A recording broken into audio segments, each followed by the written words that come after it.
How's it going, everybody? I'm the big guy, and welcome to Wrestling Made Simple. I am the best there is, the best there was, the best there ever will be. There have been none before me, there will be none after me, therefore I am the one and only Jacoby. This is Wrestling Made Simple. We got the news of the week, followed by your Raw and SmackDown reviews, and then we go to a review of what is considered to be the best Money in the Bank pay-per-view ever in 2011. We have your drink of the week, followed by reading from the Book of Rules. And then, of course, we have the Battle Droid of the week. Let's get into the news this week as Paige is leaving WWE. That is right, ladies and gentlemen. Paige will no longer be in WWE. WWE has chosen not to renew her contract, and though she said she would like to stay in WWE, she feels that she could do well elsewhere as well. And she is looking to hopefully make a return to the ring as she feels 1,000%. So, good luck to Paige and her future endeavors. I really wish her well. And Roman Reigns' backup plan for WrestleMania 39 has been revealed as if, and it's a big if The Rock cannot perform at WrestleMania 39, apparently the backup plan is Cody Rhodes. I'm sure we'll find out probably a little after SummerSlam if The Rock has been slated in with the Clash at the Castle, and if the person who wins Money in the Bank has a successful cash-in, which I hope will be Seth Rollins, then we have a whole new plan, which is talks that Cody will return at the Royal Rumble. He'll make a miraculous return and probably win it. And then he will go on to main event WrestleMania for the Undisputed Championship. But the question is, who will he be fighting? Again, I think it should be someone like Seth Rollins. Someone who... Because Roman Reigns and The Rock does not need the Undisputed Championship to fight over. They have enough of the family boiling up. The star power between them, I think it would be enough for them to have a great match. So... they do not need the Undisputed Championship for this. So apparently the backup plan is Cody Rhodes challenging for the title at WrestleMania Hollywood. And finally, has John Cena's SummerSlam opponent been leaked? Apparently the talk is it will be Austin Theory for the United States Championship in Nashville, Tennessee, at the Nissan Stadium on July 30th. That's where SummerSlam is taking place. There's no word yet if it will be for the United States Championship, but I can almost bet it will be since it is a title that John Cena has helped make famous. So I can easily see John Cena, in theory, having a great match for the United States Championship. And that covers your news this week, ladies and gentlemen. Let's get into the SmackDown and Raw reviews for this week. Kicking off with SmackDown, Drew McIntyre and Sheamus started off with a Money in the Bank qualifying match, which ended in a double DQ after they hit each other with steel chairs. I don't know what this means for Money in the Bank. It was a good match. Drew and Sheamus have great in-ring chemistry. They've proven that when they were feuding before WrestleMania, when Drew was going to go into feud with Bobby Lashley for the WWE Championship. So I'm excited to see where this could go, because it looks like we're moving away from the New Day and the Brawling Brutes, and it looks like we're just going into Sheamus versus Drew McIntyre, and I was honestly sad that we never really got a good one-on-one feud between them. So I'm looking forward to this match, to this feud. Michael Cole then announced that Cody Rhodes has had successful surgery and will be out for 9 months after the vicious attack by Seth Rollins. Let's face it, it's not going to be 9 months at most. It's probably going to be 6 months. Cody Rhodes, in my opinion, will probably be back for the Royal Rumble. And I'll be looking forward to it. I could see him easily winning the Royal Rumble. Coming in at number 30, like John Cena did. Just coming out saying, it's go time, and going into the ring and throwing everyone out. Maybe later on the night, that's when Seth Rollins cashes in. Or after Elimination Chamber, and it's set up Seth Rollins versus Cody Rhodes at WrestleMania in the main event of night 1. You tell me that wouldn't be a great main event. We then got Lacey Evans versus Xia Li in a qualifying match for the Women's Money in the Bank champion for a Women's Money in the Bank ladder match. This was an okay match at best. Lacey Evans has some in-ring rust, and she actually almost hurt Xia Li in this match, so I think I know who my battle droid of the week is going to be. Nothing you need to go back and watch from this match. We then got the Viking Raiders announcing their return to SmackDown, as the Viking Raiders have been off TV for a while. I don't know whose decision that was. Pretty stupid idea, but the Viking Raiders are coming back. We don't know when, but they will be returning soon. After this, we got SmackDown Women's Champion Ronda Rousey versus Shotzi in a very quick match. Ronda Rousey took care of Shotzi very easily. Shotzi got a few good shots in, but that really doesn't matter. I mean, if you get a few good shots in against Muhammad Ali, congratulations. He still knocked you out in the second round. Yeah, she made her tap. It was easy. Ronda Rousey wins. And then Natalya comes in and locks in the sharpshooter on Ronda Rousey. But Ronda Rousey refuses to submit. This match will take place at Money in the Bank. Again, I'm looking forward to this. I'm so far liking the build to this because, again, if you guys remember, the person who taught Ronda Rousey when she came in to WWE was Natalya. So, this could be a very good feud. You then got Gunther versus Ricochet for the Intercontinental Championship match, and they had a great match, great contradicting of styles. No need for anyone to get involved on the outside. These guys tore the house down. Should have been the main event. Very good match. Amazing fight.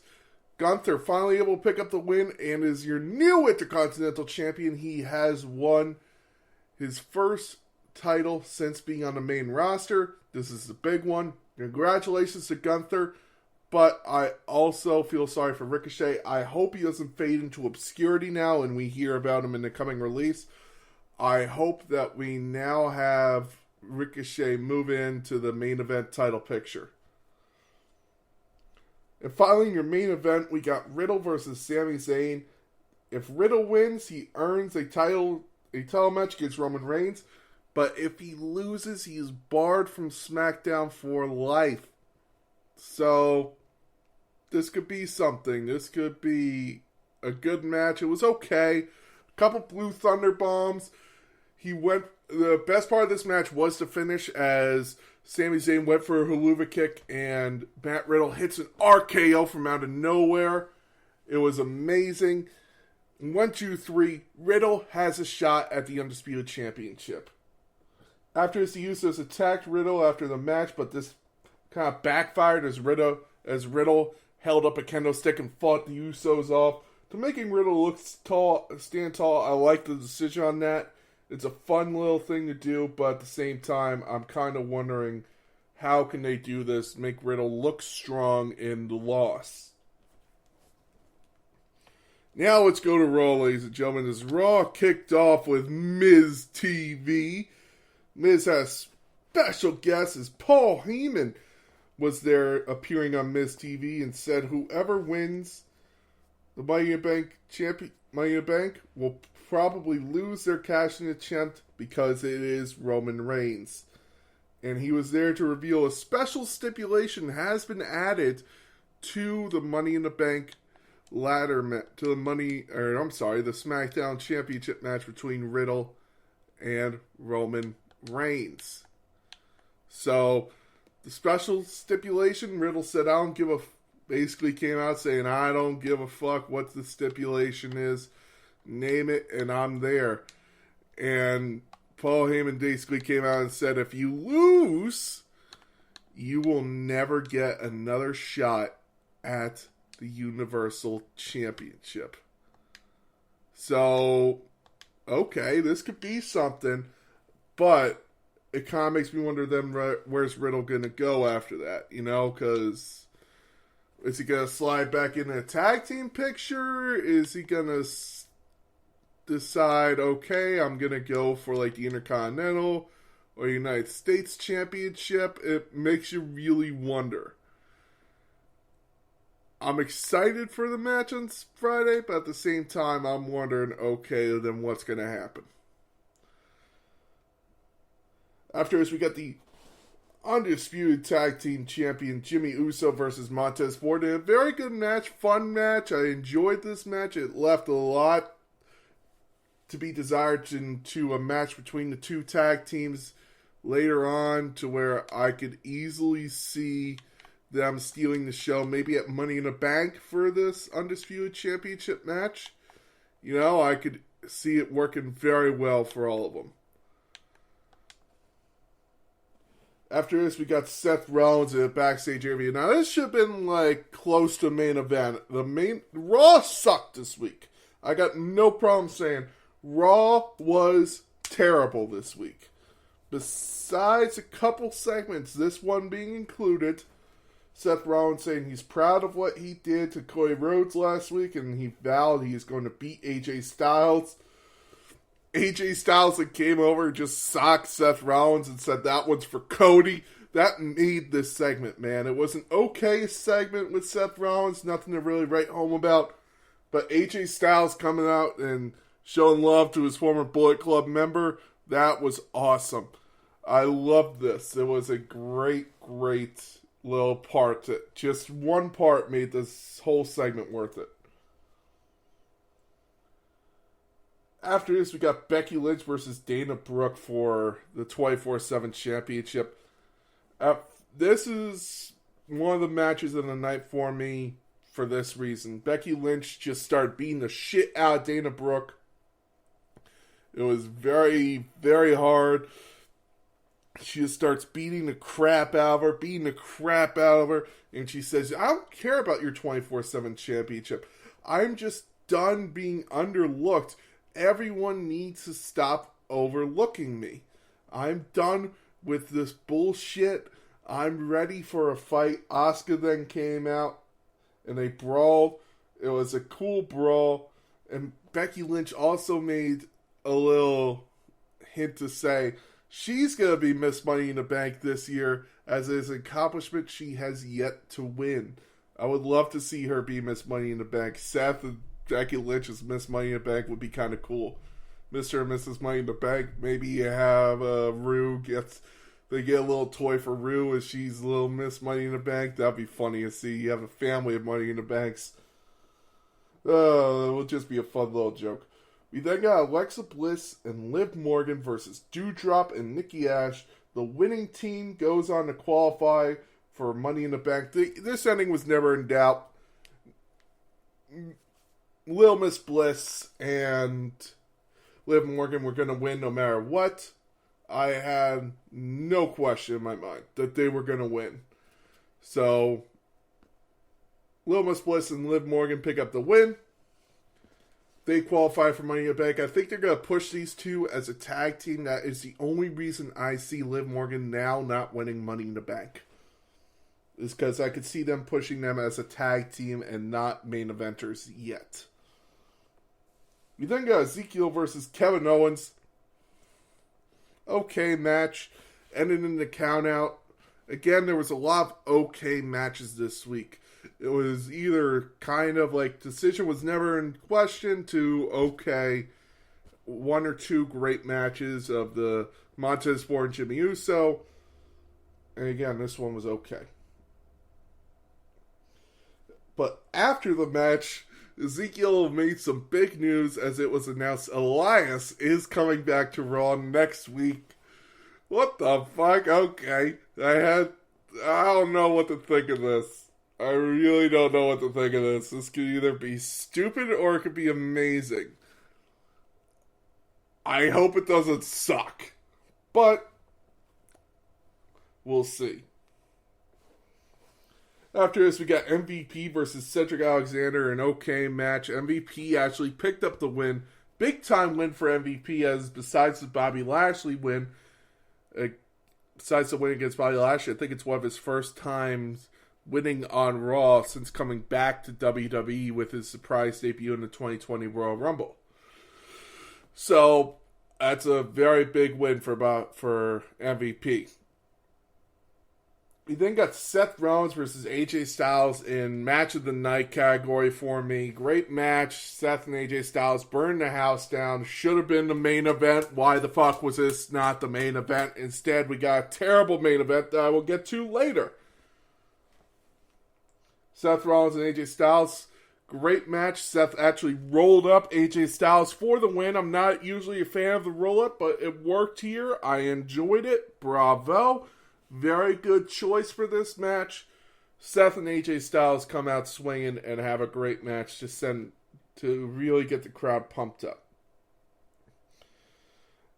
After this, we got Riddle versus Tommaso Ciampa, or just Ciampa. An okay match, nothing to write home about again. Riddle was able to pick up the win with an RKO. Okay. We then got Bianca Belair coming out saying she is ready for her match at Money in the Bank. Judgment Day, they came on the scene. This is what I like about Judgment Day. There's no real leader right now. Judgment Day is just these three individuals who realize, okay, we're stronger together than we are apart. It reminds me, it's got Shield essence to it. Because when Edge was in there, he was the leader. There was no question. But now, Finn Balor the leader? He just joined. Is Damian Priest the leader? He was listening to what Finn Balor was saying. Is Rhea Ripley the leader? She was giving the orders, but I just don't know who the leader is. She wasn't standing full on leader mode. So I don't know who it is, but I like that there isn't a leader. Again, it was the Shield. Who was the leader of the Shield? There was no leader. You had Dean Ambrose, who was the brawler. You had Seth Rollins, who had the mind games. Then you had Roman Reigns, who was the powerhouse. None of them were the leader. Even though Seth would come up with the strategy, you still had everyone having to work as one to be a cohesive unit. So that's what I like about the Judgment Day. Judgment Day then came out and said, we have vowed that she will be Raw Women's Champion Bianca Belair's downfall at Money in the Bank, and she will be a 2-time Raw Women's Champion. I'm excited for the match, and I would actually really like to see Rhea Ripley win this match. After this, we got Chad Gable versus Mustafa Ali, and not a very good match. Chad Gable was able to pick up the win over Mustafa Ali. To me, this match could have been a main event. Just saying. We then got Veer Mahaan versus Rey Mysterio. Veer Mahaan, I'll give him credit where credit's due. If you guys follow, there's a couple people on Twitter that I follow. I forget who it was. I think it was Wrestling Ops. They posted a young boy had a party, his 6-year-old, I believe it was like a 6-year-old or something party, and none of his classmates, he invited 24 classmates, none of them came to the party. And Veer Mahaan said, hey, I'm dedicating this match to you, kid, because you know what? We've all been there. We've all had friends not show up for us. So you know what? This match tonight, this win's dedicated to you, and I love that. I thought that was awesome. And, Veer Mahaan won this match against Rey Mysterio. Big win for Veer Mahaan. But, I guess just goes to show, okay, this guy is a very good guy in real life. He's a great guy. So you know what? Kudos to him. Love that. Veer Mahaan picks up the win, and I am not angry at all. And then your main event, which makes me even more angry. It was a pose-off. Didn't they learn from Triple H and Scott fucking Steiner? Don't do a pose-off. Bobby Lashley, in theory, have a 5-minute segment, and they have a pose-off, and this is the main event of Raw? What the fuck? Who thought this was a good idea? I want to meet the man and shake his fucking hand, and then break every bone in his hand as I shake his hand, because he thought this was a good fucking idea. This pisses me off. Who thought this was smart? I have no clue. I'm at a loss for words. This is the shit that makes me drink. Why the fuck did they end Raw with a pose-off? Bobby Lashley won. And again, if it wasn't, I have to choose a wrestler, it would be whoever thought this was a good idea would be the Battle Droid of the Week, but since I can't give a solid name, they are not Battle Droid of the Week. Let's go to a way better pay-per-view. Again, Raw sucked this week. Money in the Bank. It's synonymous with a lot of great moments, whether it's a cash-in at WrestleMania 31, whether it's Miz finally getting put into the main event after winning the Raw Money in the Bank, Kane finally conquering everything and finally winning Money in the Bank after so many tries. This 2011 Money in the Bank is history always. It will forever be history. It started off with a dark match between Vladimir Kozlov and Santino Marella versus the new nexus of David Otunga and Michael McGillicuddy, who would turn into Curtis Axel. In a dark match, Santino Marella and Vladimir Kozlov were the winners, and then we go to the main card. Cody Rhodes, Heath Slater, Justin Gabriel, Kane, Sin Cara, Sheamus, Wade Barrett, and Daniel Bryan have a Money in the Bank classic. All putting their bodies on the line, have an amazing match. And then the American Dragon makes the climb. No one thought Daniel Bryan, of all people, was going to win Money in the Bank. No one had a thought in hell, hey, maybe this guy could do it. And you know what? Because he did this, he wins Money in the Bank. He later goes in to cash it in on Big Show. Takes the belt all the way, the World Heavyweight Championship, all the way to WrestleMania 30 or WrestleMania 28. Loses to Sheamus. And you know what happens? Team Hell No is formed.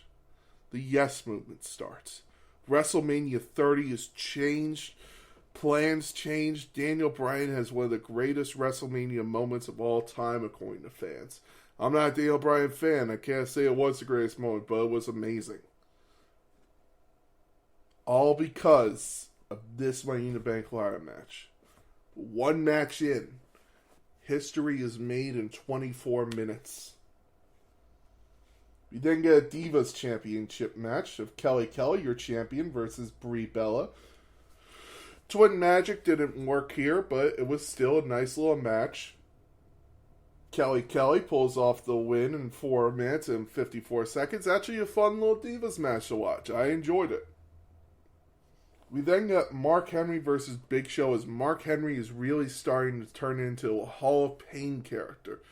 This character would lead Mark Henry to win his first and only World Heavyweight Championship. Really, his only World Championship. You could say the ECW title, but this was the big one, and actually this match helped push Mark Henry into main event status for the first time ever. I couldn't believe it. Hall of Pain. Mark Henry defeats the Big Show, sends him off after breaking Big Show's leg with a steel chair. We don't see the Big Show for months, and then he finally comes back and wins the world title from Mark Henry. This leads to Daniel Bryan cash in. We've already been there. History made for the second time. After this, we get Alberto Del Rio versus Alex Riley versus Evan Bourne versus Jack Swagger versus Kofi Kingston versus The Miz versus R-Truth versus Rey Mysterio for the Raw Money in the Bank ladder match. Winner gets a WWE Championship match whenever they want. By the way, I think they should do this again when they split the world title, when they split the WWE Championship and the Universal Championship, because I always liked the red and the blue Money in the Banks, and I think they could have 4 Money in the Bank ladder matches with women and men as well. I think that would be very cool. I always liked the blue and the red Money in the Bank briefcases. I always thought they were awesome. Alberto Del Rio ends up winning this match. And this was really Alberto Del Rio's push into the main event as well. There were some people who were looking at this match like, yeah, they could win it, like Miz or Mysterio. You had the dark horses of R-Truth, Jack Swagger, and Kofi Kingston. Jack Swagger, a former Money in the Bank winner, but you just didn't see him winning this match. His push would come later down the line at WrestleMania 29, when he would have a World Heavyweight Championship match fighting up against Alberto Del Rio. But still, Alberto Del Rio would win this match and would later go in to cash in on CM Punk to win his first WWE Championship and start a line of championship runs, mostly World Heavyweight, but would still have a great run as Mr. Money in the Bank and as the World Champion, which would lead to Dolph Ziggler's cash in at the night after WrestleMania 29, leading to one of the biggest pops on Raw after Mania ever. So, again, 5 matches in, history is made for a 4th time. We then get your World Heavyweight Championship match. You have Randy Orton, a champion, versus Christian. A very good match. These guys loved working together. Him and Randy Orton and Edge had some great chemistry together. And so you can only imagine that Edge and Christian and Randy Orton would have it, since Edge and Christian were really kind of the same kind of wrestler. Randy Orton and Christian would add another stipulation in this match. If Randy Orton was disqualified, Christian would win the title, and that's exactly what happened here, ladies and gentlemen. Christian wins by disqualification after Randy Orton hits a low blow.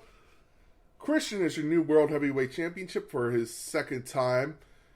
This would really be the start of Christian getting pushed into the main event as kind of a cocky heel, but a heel that the people love. And then your main event. The match that lives in infamy, ladies and gentlemen.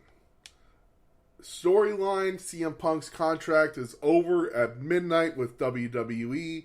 He has cut the pipe bomb promo that maybe he'll go defend the title in New Japan or Ring of Honor.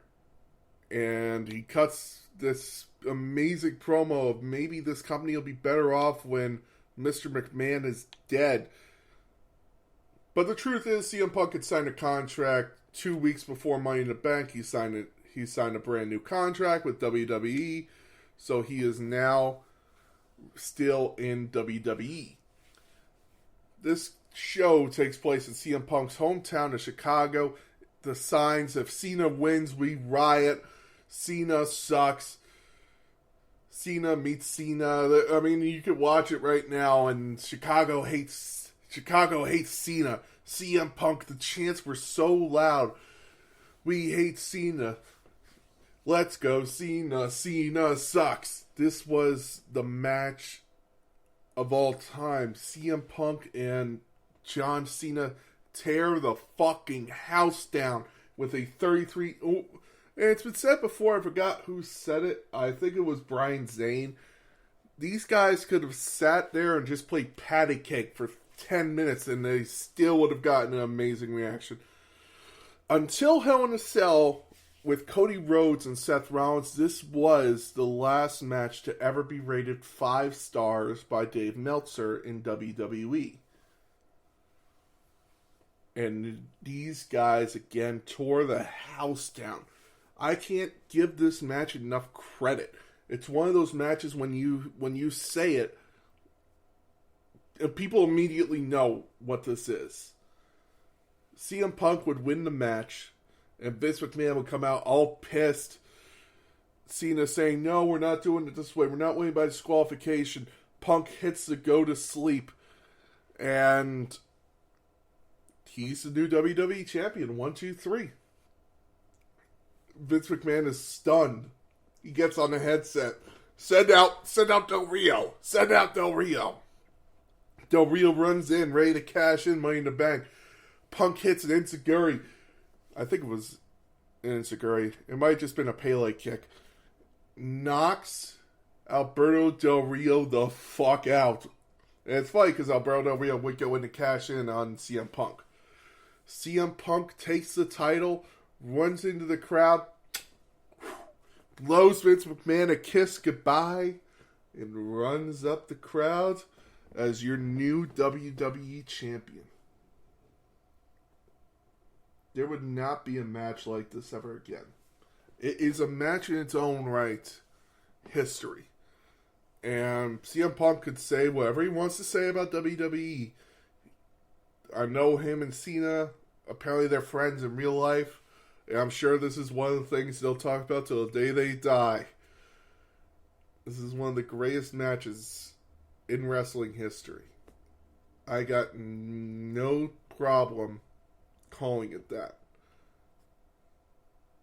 I'm sure Punk doesn't either. I'm sure John Cena doesn't. Vince McMahon has no problem saying it.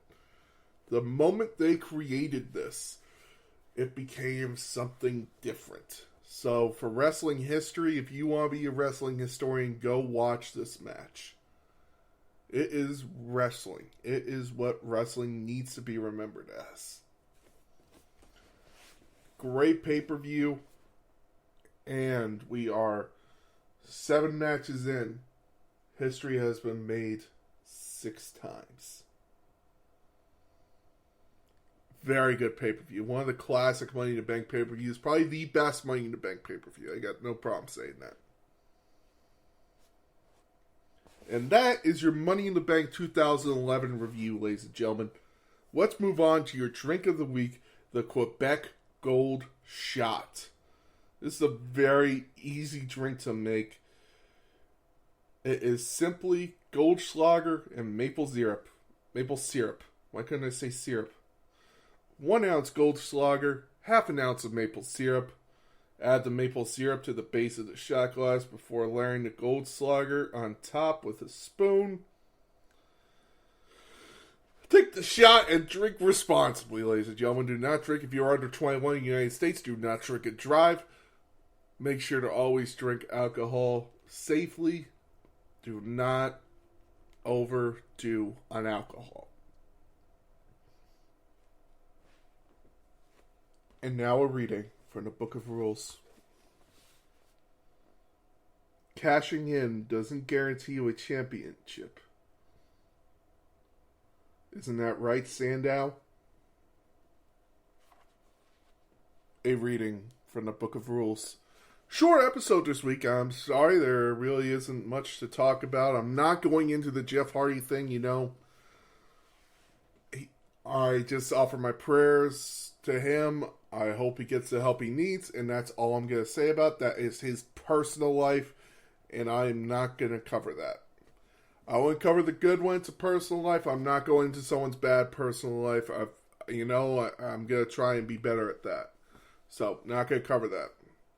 Paige leaving WWE, that was a shocker, but, it's just...